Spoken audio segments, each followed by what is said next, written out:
ఈరోజు సెల్ఫీ యుగంలో నడుస్తున్నాం. మనం ఏ కుటుంబంలో పుట్టి ఎవడికి వాడికి సంబంధం లేకుండా సెల్ఫ్ కోసం బతుకుతున్నామండి. నేను రక్షింపడ్డాను దేవుని కొరకు, నాకు తెలిసింది సత్యం, నేను వచ్చాను దేవుళ్ళలోనికి.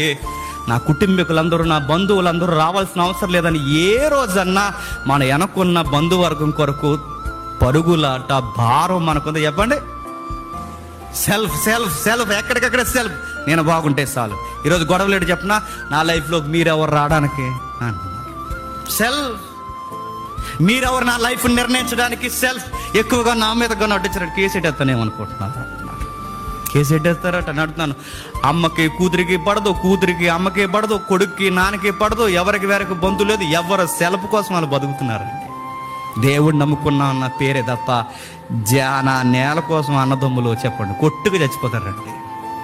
నేడు రేపు యేసుక్రీస్తు వస్తే, ప్రభువా నా కుటుంబీకులందరూ ఏమైపోతారు, నా కుటుంబీకులందరూ ఏమైపోతారు, నేను నిత్యత్వంలో ఉండి నా ప్రియులందరూ నరకంలో ఉంటే నాకంత హ్యాపీనెస్ ఉండదు ప్రభువా అన్న థాట్స్ నీకు రావట్లేదా?